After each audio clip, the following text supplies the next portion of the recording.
I think for me, the main thing that I learned and that I therefore like to pass on is always checking your assumptions.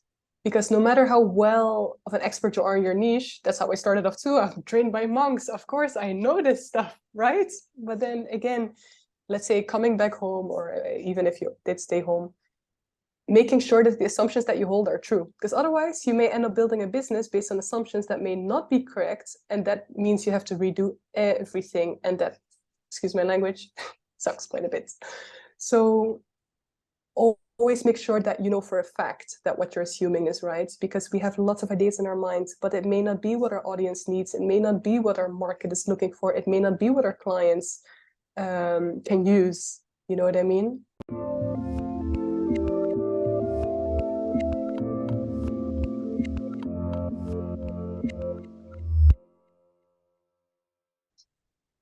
Hey everyone, this is Devin Miller here with another episode of The Inventive Journey. I'm your host, Devin Miller, the serial entrepreneur that's grown several startups and 7- and 8-figure businesses, as well as the founder and CEO of Miller IP Law, where he helps startups and small businesses with their patents and trademarks. If you ever need help with yours, just go to strategymeeting.com, grab some time with us to chat, and we're always here to help. Now, today we've got another great guest on the podcast, Lauren Schuivens. And Lauren, during high school, in her own words, struggled a little bit, but made it through. Went through and got different therapies and experiences. Got a scholarship with the monks in Thailand, I think, studying meditation, and really just studied and became interested in therapies and meditation and that. So wanted to go around spreading meditation. Started a business, and that the combining business and meditation together, and has also been building out the franchise side of the business, and as the business continues to evolve. So with that much as an introduction, welcome on the podcast, Lauren. Thanks, Devin. Thanks for having me. Hey, excited to have you on and to hear and share your journey. So I just gave kind of a quick overview to a much longer journey, but tell us a little bit about how your journey got started coming out of high school and figuring out what you're going to do. Definitely. And I'll try my best to keep it short indeed. Yeah, like you already briefly mentioned, in high school, I was struggling quite a bit. I went through a few quite traumatic experiences, I can say, and I was looking for something to help. So I went through a few standard types of therapies, which didn't really help. So I was looking outside the box, indeed, ended up on a scholarship in Thailand. You said it right. And I lived in Thailand in a Buddhist monastery with Buddhist monks for a while. And now, just out of curiosity, so where do you go? And never heard of it sounds like an awesome scholarship, but where do you go to apply for a scholarship where you go to Thailand to study with monks? Actually, true. This happened through a Thai NGO. I don't think they run the program anymore. Unfortunately, I'm asked a lot, to be honest. But this NGO wants to spread the practice of meditation, and they do so through providing a scholarship for people to go to the monastery, learn from the monks. I went twice, actually. First as a student to learn the practice of meditation myself. Went back a second time to become a certified instructor. And that's what I brought back to Europe in my case. And that's what we are building the foundation of our business on. Yeah, but definitely once in a lifetime opportunity, or twice in a lifetime opportunity. Yeah, definitely. Oh, that sounds awesome. So now, when you were at the monastery, kind of what things did you study? I mean, obviously meditation, but kind of what was that or study course like, or what did you do there? Well, it was a day and night kind of process, quite literally, because of course you live, eat, sleep, study, and meditate, obviously, all in the same place. So a day typically looked like waking up at 4:30 a.m. through a bell that you couldn't ignore. So everyone getting up earlier than wanted, diving right into a 1.5 hour meditation, diving right in literally. And then the rest of the day was, we rotated workshops, training sessions with 1 to 2 hour meditation sessions. And that is basically what literally most of the day consisted of. We did have some breakfast, we did have lunch, no dinner, however. So it was definitely intensive, but we learned so much, and I learned so much. You can barely replicate that, I think, outside of an experience like that, you know. I really went back to the core of what the practice entails, and yeah, not many people who can say that, that's for sure. Yeah, no, sounds like it was an awesome opportunity, and definitely provided a great experience for you. So now, So how long did you stay at the with the monks and do that course of study? In the end, I spent about a month with them. Yeah, full time. So now you do that Yeah. for a month, and then you're coming out of there. It sounds like it'd be a rewarding and an interesting experience. And where'd you go from there? Yeah, that's an amazing question to ask, because that's definitely where my entrepreneurial journey started. At first, I hadn't actually decided or planned what to do with it, but long story short, came back, started guiding meditations for others because I wanted to explore what that was like. But I was asked more and more to really explain and teach about meditation besides just guiding meditation. So long story short, from that, I started developing meditation trainings, which wasn't necessarily the intended path to take at first. It was kind of like ask and demand, right? So you're being asked, so you create something to meet that demand from a more entrepreneurial perspective. So I created the student training, what we call it, to really teach others how to meditate, such as I had learned in a monastery myself. But that wasn't enough. After that, I was asked to actually also teach others how to teach meditation to others. So after that, we created a teacher training, meditation as well. And thirdly, we started talking to companies more and more who were looking for corporate wellness programs. We also developed a corporate program in the end. So those are basically the 3 different types of programs that we offer. But like I said, for me, the entrepreneurial journey was really looking at what was asked, what was needed, and develop it accordingly. Not all of this was predetermined. All of it was definitely welcome, if you get what I mean. And I think that's also a big lesson in terms of entrepreneurship. The balance between planning and looking ahead, but also staying flexible and open enough to seeing where you may need to adjust or even pivot sometimes. And that's definitely the journey we went through. Yeah, from the monastery to now. Yeah. No, and so it sounds like you come out of the monastery, you say, okay, meditation is or something that's helpful to people. It can improve lives, and it can otherwise be a good resource. Now you got to figure out how to do a business, start to build that business around it. And so if I understand it, you started to do kind of training courses, you started to have students, you started to do that. And I think we also talked a little bit about, and correct me if I'm wrong, that you also started to look into franchising and be able to or provide other people that are interested with a business opportunity to have a meditation business. So walk us through a little bit about kind of how you evolved into that direction and kind of where things are continuing to evolve to. Definitely, yeah, you're totally on point. We are developing a meditation brand franchise, as we call it, because we noticed that a lot of people would love to teach and guide meditation with others and to others, but most people or most wellness facilitators or want to be wellness facilitators are not as interested in the entrepreneurial side of things. Marketing, sales, for them, it's like, please don't. So indeed, that's where we saw an opportunity in terms of supporting people not only in becoming a meditation trainer, but also with everything else that comes with putting yourself out there, promoting yourself, claiming your niche in the market and whatnot. So basically what we did is we replicated everything that we had built ourselves to build our brand. And we templatized it so that our brand ambassadors can replicate it, use it for themselves. So they don't have to go through that whole entrepreneurial journey, because most of them are simply not interested in it. But that way they can nonetheless become self-employed, become entrepreneurs in some cases. Some people do take it a step further.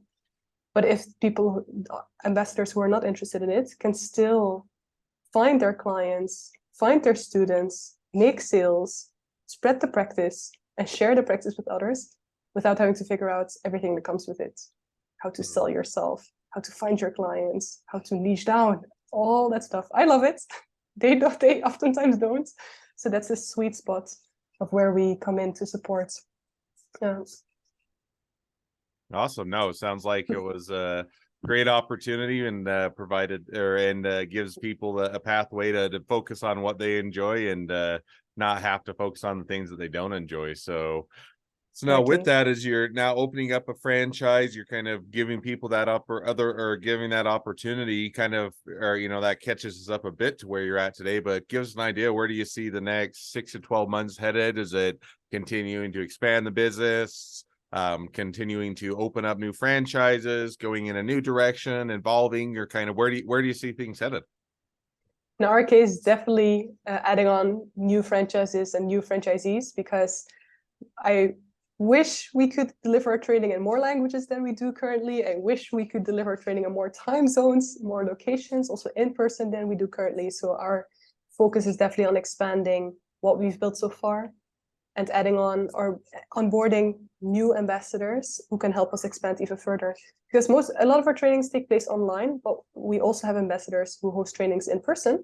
That's also how we originally started before COVID, the whole typical story there.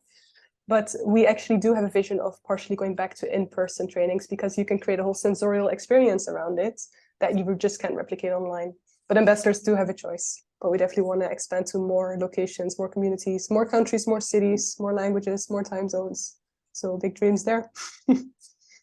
Well, sounds like a great opportunities that lie yet ahead, and sounds like some exciting exciting things that yet to come. So, well, now as we've kind of caught up to the present day of your journey, and even looking a bit into the future, it's a great time to transition to the two questions I always like to ask towards the end of each episode.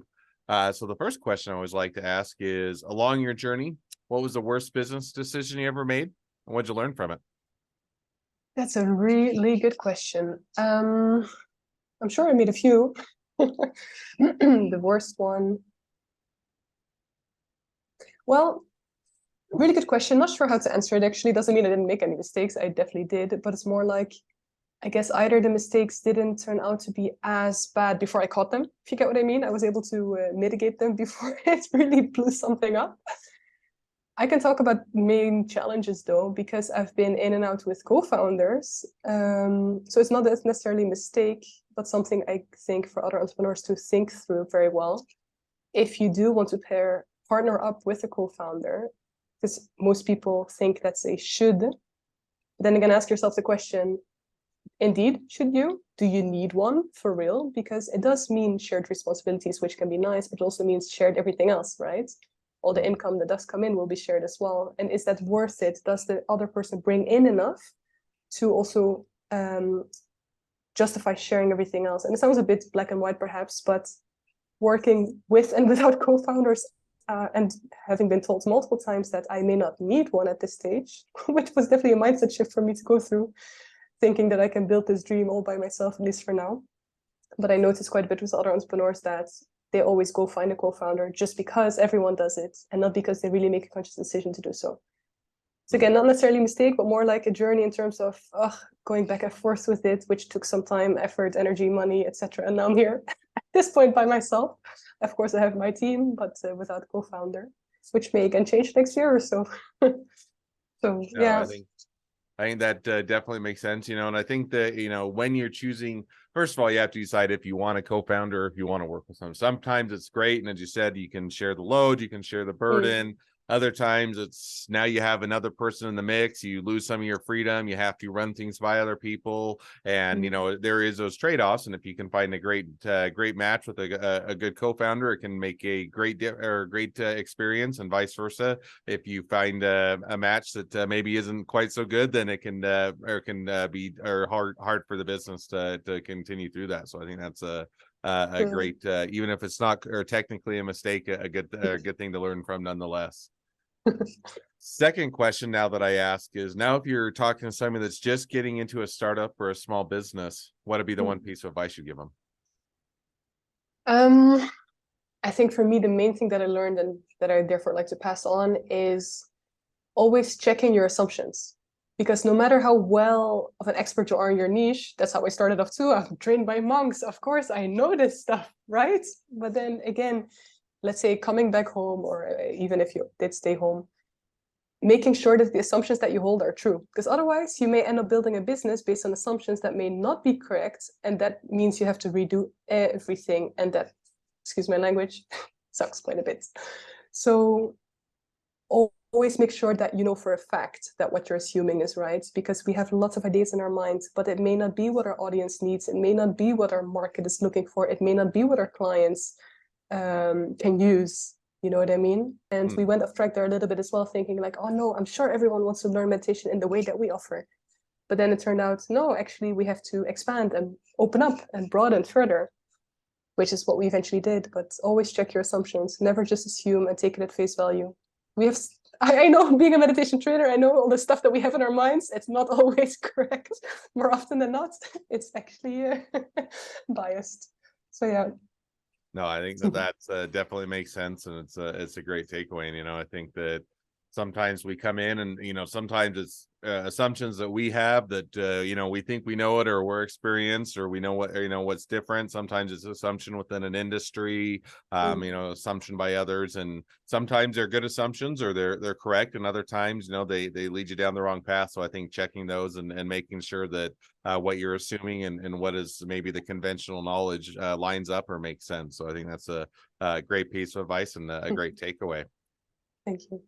Well, now as we wrap towards the end of the episode, if people want to reach out to you, they want to be a customer, they want to be a client, they want to be an employee, they want to be an investor, they want to be your next best friend, any or all of the above, what's the best way to reach out to you, contact you, find out more? Perhaps a co-founder, huh? Still have one open position there too.